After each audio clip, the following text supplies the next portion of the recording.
Welcome to High Gluttony. I'm Gretchen. And I'm Becca. And it's starting to feel like summer. That time of year when you want to eat things outside and drink things outside. And even though restaurants and travel are starting to open back up, we are still traveling with our taste buds, mostly from home. Right. We head to Spain to make the classic tapas dish, Patatas Bravas. Potatoes with a spicy sauce. And we throw some sangria in there because, well, sangria is delicious. It's delicious and we had to, obviously. So for the sangria, we use a recipe from the Culinary, a Spain book. And for the potatoes, we use a recipe from the formidable J. Kenji Lopez Alt, who we're slightly obsessed with. And we, of course, found this recipe on Serious Eats. This is probably a world level 1 to a world level 2 dish for the potatoes in particular. The sangria was so easy. That's definitely a world level 1. Yes, yeah. And the only thing for me was every part of it I had done before except for this type of frying. So I used just a deeper Dutch oven just to kind of avoid that fear for myself. No, oil can hurt. So I think that's smart. So the first step of this recipe is actually boiling the potatoes in salt water. And we're picking up just after this step for this episode, since we didn't think you all needed to listen to us stand around and watch some potatoes boiling in water. Well, that would be literally standing around watching a pot boil. Yeah. And telling you about it. Oh my God. The most we spared boring. You that. Yeah. Very boring. Not going to do that. So the important part of this step is adding vinegar to the water because it helps the potatoes hold their structure and makes the outer crispy crust so delightful on these potatoes. I mean, I'm so impressed with how well this worked. It was delicious. Well, we'll save our findings till the end. Mm-hmm. But we didn't need much special equipment. I did use that Dutch oven, and then Gretchen used a lower edged fry pan. We made the sangria the day before also, so we are already drinking that when we get started. Thank you for joining us. We are going to post all of the recipes and thoughts on the website, highgluttony.com, and then find us on all the socials. Have fun! Have fun! Okay, here we go, gluttoneers. Settle in, grab your weed, grab your drink, grab your snacks. Wow, you're grabbing a lot of stuff. Well, sometimes you just want to settle in and listen. And water, because hydration is important.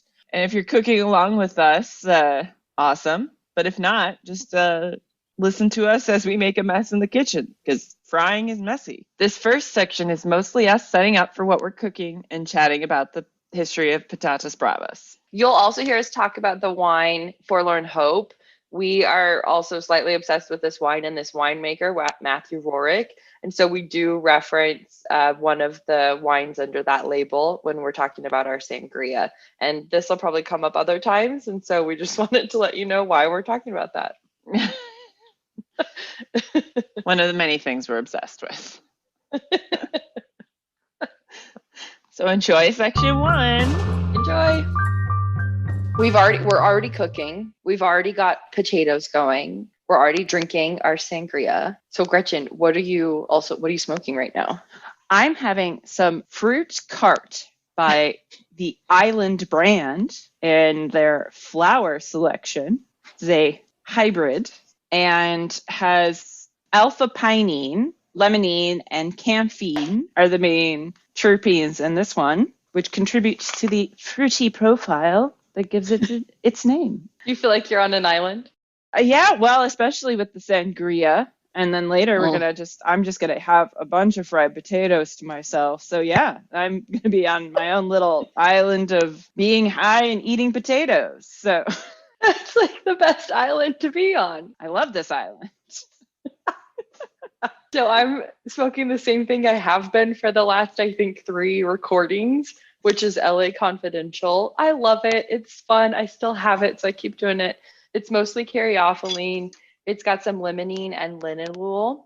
But it's fun. It's making me just feel really relaxed and we're having a good time already. So we did make our sangria yesterday. So we're both drinking that and we'll obviously share the recipe online. It's delicious. What wine did you end up using, Gretchen? I had gotten out a bottle of my Enkidu because I was looking for a Grenache and I only had a Grenache Syrah Mourvèdre. So I opened it and smelled it and decided it was too barnyardy. So I recorked it and then went with about my last bottle of the Kerrigan's from Forlorn Hope. Gasp. Yeah. So I did look, and online on their menu in-house, they do have it up for sale. So I might be going to Outland tomorrow to buy some shit. They have like a case left. I might have to buy a case of it because I was just like, I love this wine too much. And it's absolutely perfect for this. I was like, I hate to use it because it's actually more expensive than I would like to use for sangria, but it tastes so good that I don't regret it.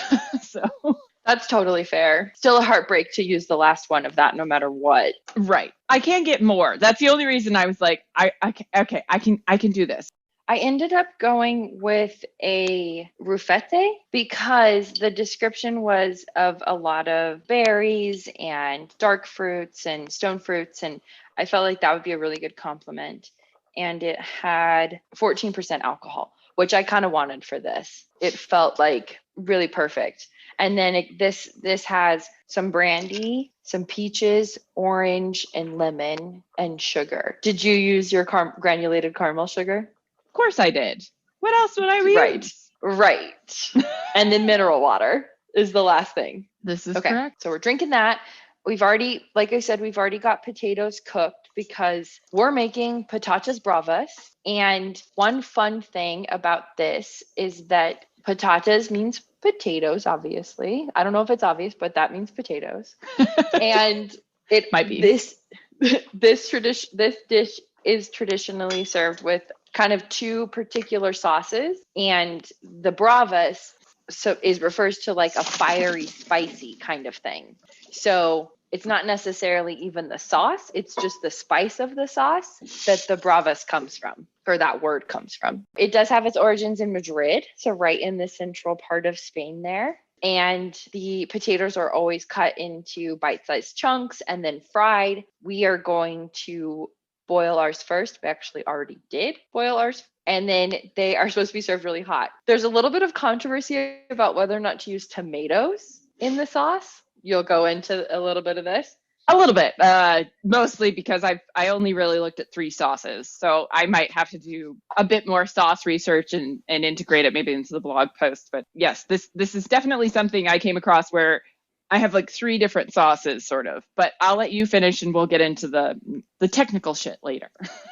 Perfect. Over the years, as with a lot of the things we've talked about, there do develop regional variation. For instance, in Catalonia and Valencia, I guess in Spain, you would say Valencia because S is a the there. Yeah. Mm-hmm. Their sauces include olive oil, chili, paprika, and vinegar. But every sort of home chef has their version of this sauce. Again, some include tomato, some don't. Some include paprika, some don't. And then this same sauce is sometimes served over mussels. And this dish is known as mejillones in salsa brava. And that sounded kind of delicious to me. I know you don't love seafood, but I do love mussels. And so I thought this could be fun, like a little spicy mussel sauce. I actually have had mussels before and really enjoyed them. So I do think that mussels might be winning me over slowly in my old age. But I can envision that being very delicious, like having a spicy pepper or tomato sauce with your mussels. The last time I had it, it was like with a white wine broth, but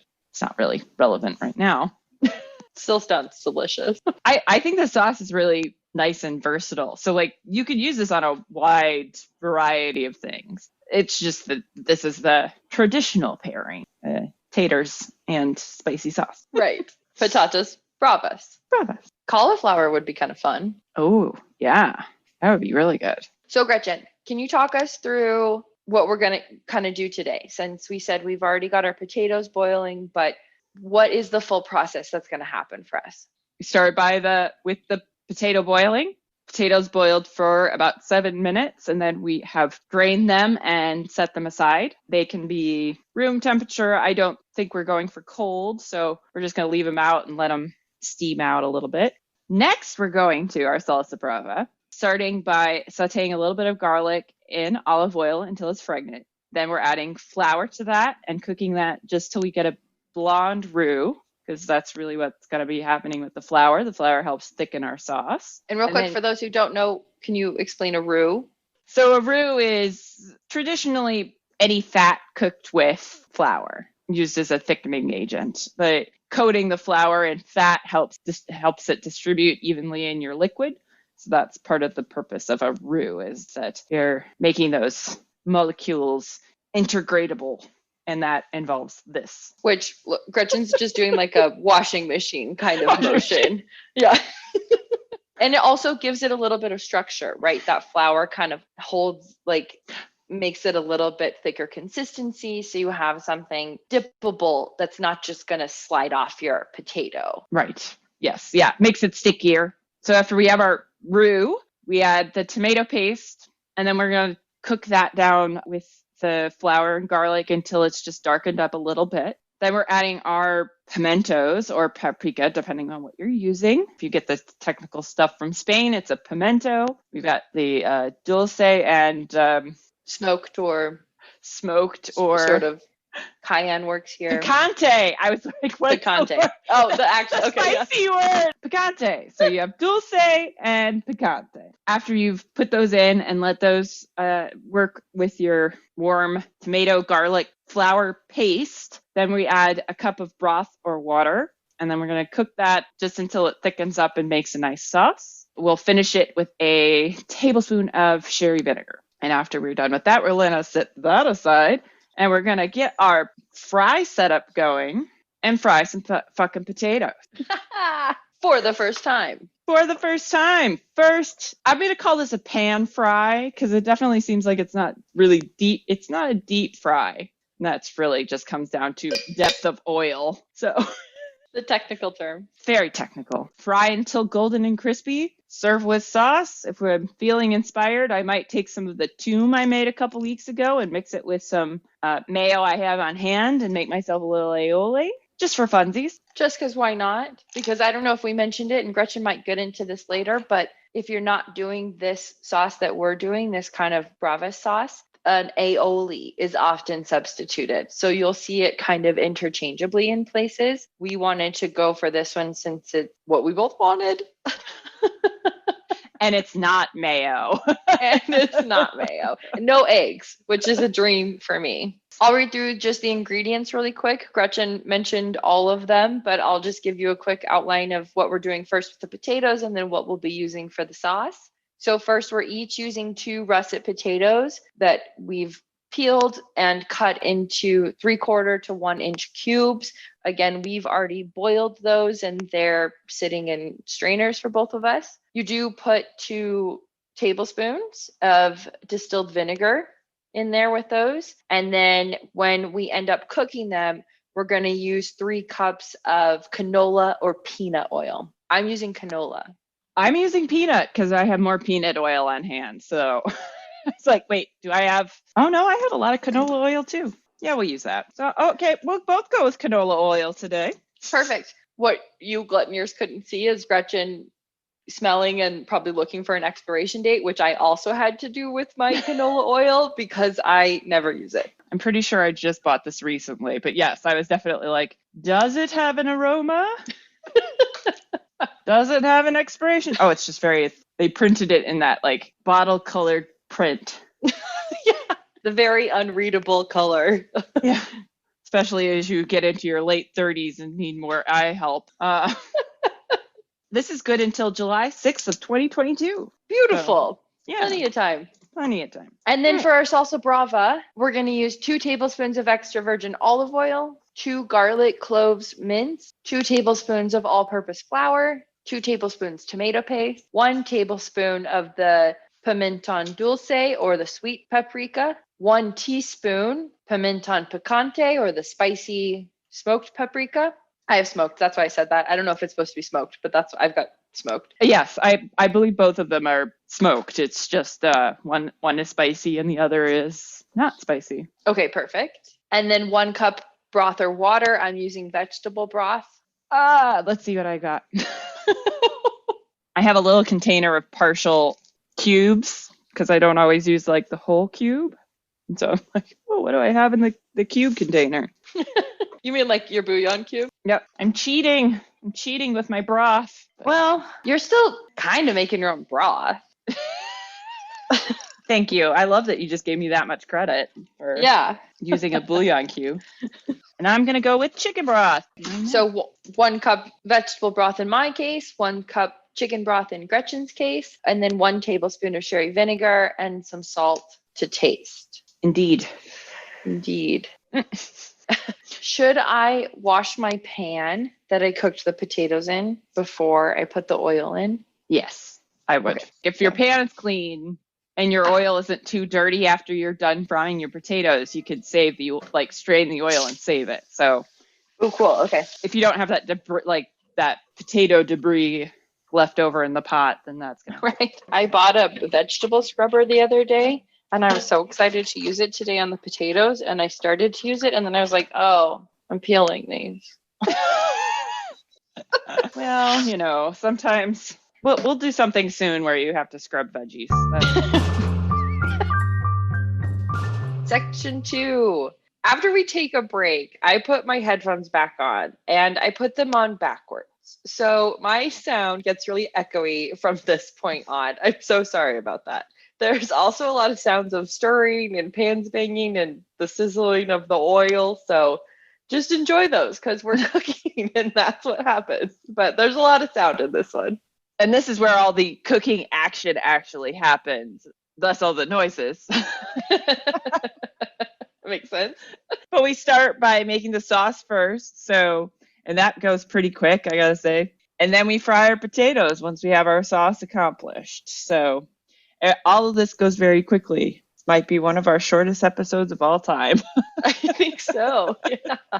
Will never happen again. Well, have fun. I'm looking like I'm ready to roll here on my sauce. Are you good to start? Yep. Let's get going. 2 tablespoons olive oil first. Yes, indeed. Okay. Goes in the pan. Wow, that's a lot of oil in my tiny little pan over here. Okay, I think I hear some garlic sizzling. You do. I'm going. Garlic's in. So now we've got olive oil and garlic. Are you getting a good hit of garlic smell? And I'm already seeing some browning on my garlic. So I'm about to go with my flour as I dump it all over the stove. Okay. Is this something you have to go slow with the flour, or you can just kind of... I just sprinkled it over the top. Took me less than probably 3 seconds. Okay. Oh, I did buy a timer, by the way. Oh, awesome. Not that I'm using it right now. I'm going to start that puppy. Oh, wait. Oh, it's magnetic, so it'll stick to my hood. Yay. All right. So I've definitely achieved a blonde roux. Is yours really thick? No, it's pretty runny. Mine's very thick. How much? Some more oil? You did 2 tablespoons of oil? I think so. Maybe my little measuring cup is different, or maybe I measured out the wrong amount of oil. Who knows? Ooh. Or maybe I did. All right. Going in with my tomato paste. Okay. Looks good. All right, my paste is in.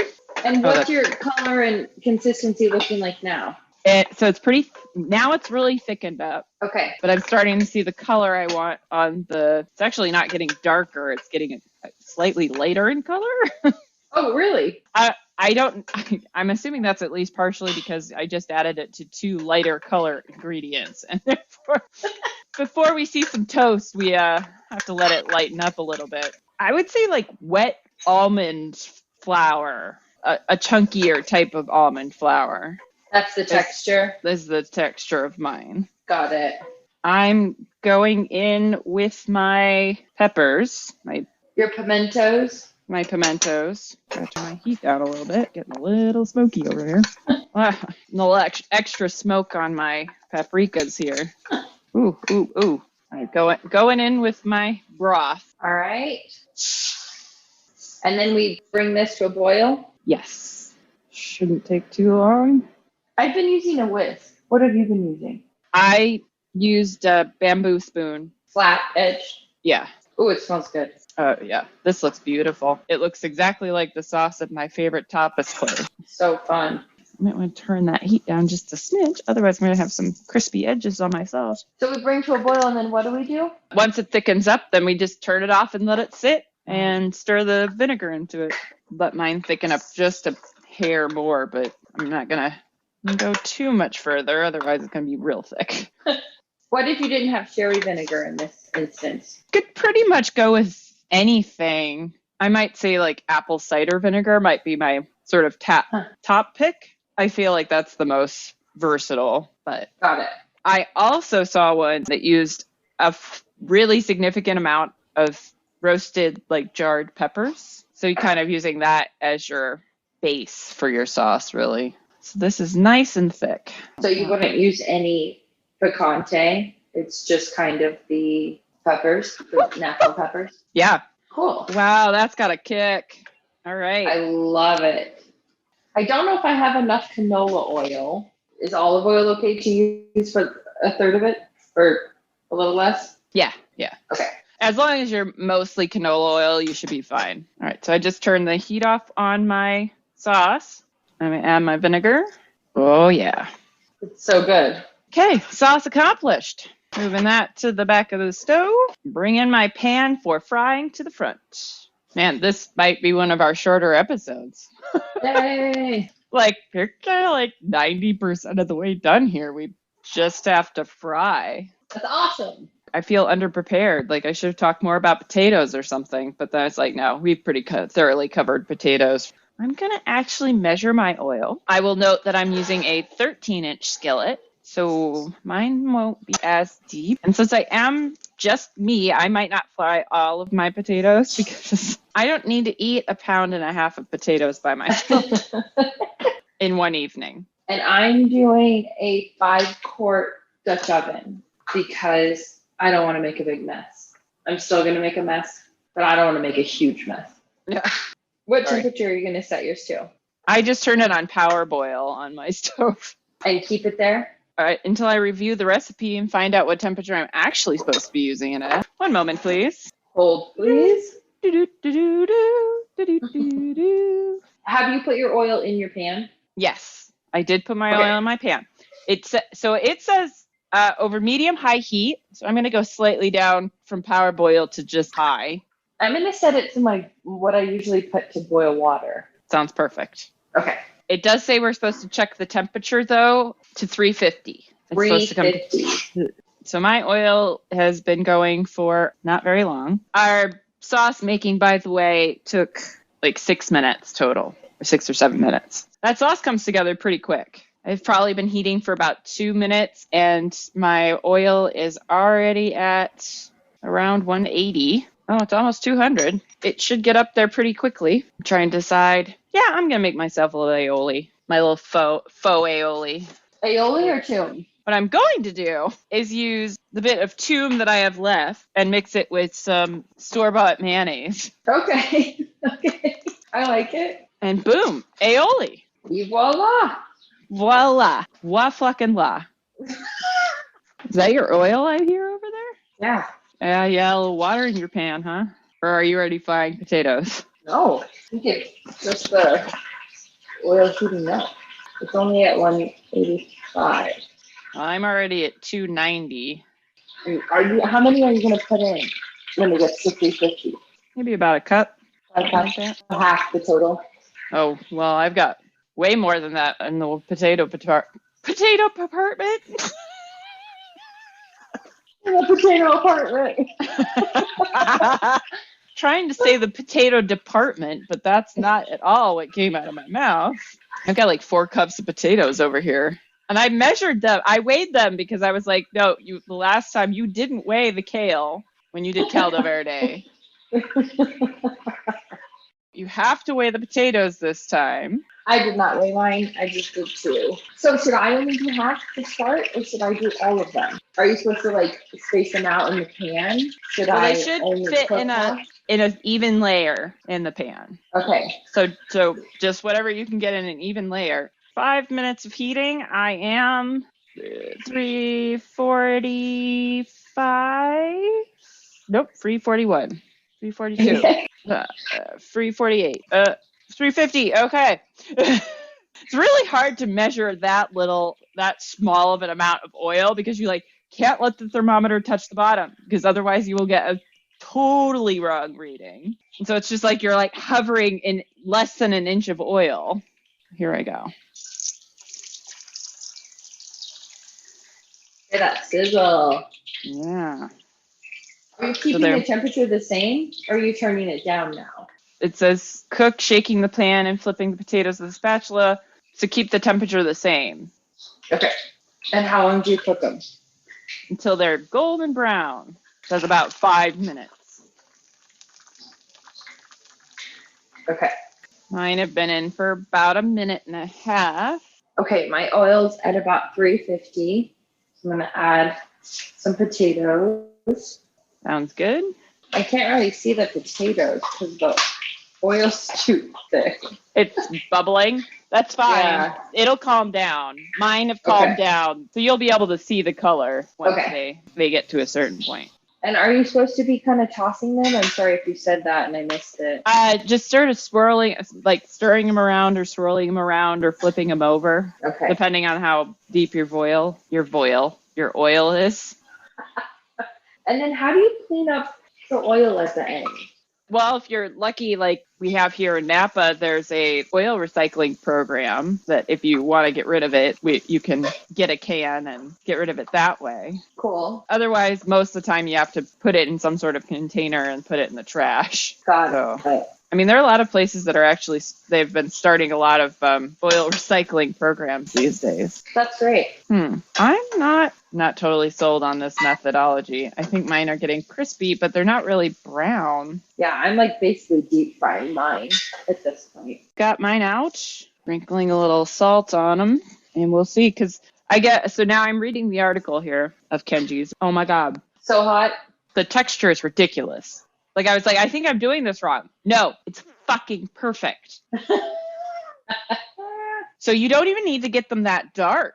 Maybe I'll pull mine out then. They're starting to get kind of dark. Did you try it with the sauce or you just tried it on its own? I just tried it on its own. You have to accumulate data. So start with the plain potato. Then you can have it with the sauce. Good point. It does say golden brown. I guess I would probably would think of that as a little bit darker than this, but I can't be mad at it. So, oh man, that's good. Okay, I'm so excited. Salt. Okay, here. I have a really beautiful, just perfectly crisp skin on the outside. I love it. I'm going with my second half. Next, we're going for the tumoli. Tumoli. Oh my God. So good. Oh my God. Wow, that's so good. I feel like the salt at the end is important. Yes, it usually is. Wow, this is good. Oh, I gotta take pictures before I eat it all. I'm standing here eating and taking pictures at the same time. I can multitask. Yeah, you can. As we're both talking with full mouths because we can't stop eating it. Oh, it's so good. Wow. Is that it then? That's it. Okay. We're done. Sounds awesome. And I'm surprised by how efficient this could be if we weren't talking through the middle of it. If it wasn't us recording together. Right. Something like that. Oh, man. I can't stop eating these potatoes. Oh, they look so good. Well, they taste so good. They look so good. All right. Well, this is it. A pretty efficient little, what did they say in Spain? What is it? Is it tapas? What? Tapas? No, I mean, what do they say? What's, oh, you would know this. Yeah. What do they say when they clink glasses? Oh, salud. Salud. Thank you. Salud. Yeah. Yeah, I'm going to have This was fun. Lovely afternoon of just drinking the rest of that and dicking around outside. Yeah. Munching on potatoes. Yeah, I know. I was like, can I just leave this oil on and just keep coming back and making myself little snacks all night? Because yeah. Hey, a tapas, moving top, or what do you call it? Like a moving tapas dinner. Except it's just me that's moving around and then coming back and eating more. Exactly. I think I'm going to have to turn off the pan. I'm too nervous about leaving it going. So my little snacky snack here. All right then, until next time. So we hope you've enjoyed this episode of high gluttony. Have to say, after you've listened to us carry on about how good those potatoes were for about 5 minutes at the end, I'm sure you know we approve. We approve of this recipe. For as much as I wanted to have the bravado to be like, it wasn't worth the effort, it totally was. That crispy, the outer texture is so perfect. I can't wait to try this with other potatoes, like other fried potatoes, because the texture was just so perfect. Like some of the most perfect potatoes I've ever eaten. I agree. The texture was so delicious. It was easy. Like you had said there are a couple of steps. The steps are easy, but there are a number of steps that do have to happen. And so I was going to make them again yesterday. And then I was like, I don't want to clean up the oil. And so I didn't, but I will do it today. But that's kind of the only piece of it that holds me back from wanting to make these every single day. Well, if you're making them every day, that's true. It just gets easier. Use the eel. Leave it set up. I was talking to my brother yesterday. He's visiting his in-laws in the northern part of England, and apparently a lot of people there just leave like a fry setup on their stove. So they also have a lot of grease fires for people getting back from the pub and deciding to make chips and then boiling over their chip pot. Oh my gosh. I mean, it's not unheard of to just have a pot for frying your chips up on your stove at all times. I can't say that I disagree with this, although I do have a gas stove, so I may not be as inclined to do that. But it's made me think about getting a deep fryer. It too. Mm-hmm, oh, yeah. I was like, I'll just have a patatas pan. Patatas. I love it. Full-time Patatas Bravas pan. You're welcome, world. You're welcome. This sauce was also really delicious. I always thought these sauces had red bell pepper in them, or any other red pepper, and they can, as we learned. But the one we used was mostly paprika and a roux, and I loved it. That was so awesome and simple and delicious. I've been using it as like a seasoning sauce, like, because I still have a little bit left. And so it's because it's got such a delightful like layering of flavor to it, and the garlic notes, and then the pepper, it's just excellent. So yeah, I also loved that recipe. Hands down, I think one of our most successful dishes. I don't know. There are a lot of successes on this podcast.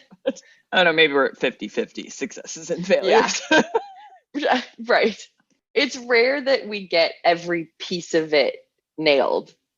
I mean, again, these are easy, but even the easy ones sometimes don't come together for us the way we want. So sangria, so easy. Overnight process. You don't have to do much but mix it. Potatoes, 2 steps to it. Boiling, frying, sauce, stir. Basically. Yeah. It's so great. So Again, highly recommend these recipes. I mean, I can't talk about it enough. And now I am disappointed with my local place that I always got Patatas Bravas. I'm a little disappointed in their potatoes texture because they clearly are not employing a 2-step technique. They're just frying their potatoes. Crushing. It's crushing. It's crushing being this good at food. I mean, it's just so hard. It's so hard. Anyway. Walking up to the chef. No. Did you know? Thank you for joining us again. And for the recipes and resources, we'll have those all on the website, hightgluttony.com. And check out our photos and videos on Instagram, Facebook, and YouTube. Off we go, gluttoniers!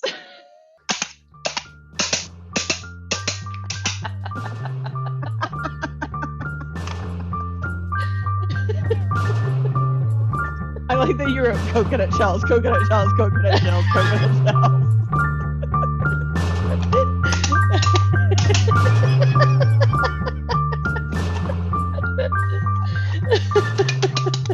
All right, I'm stopped.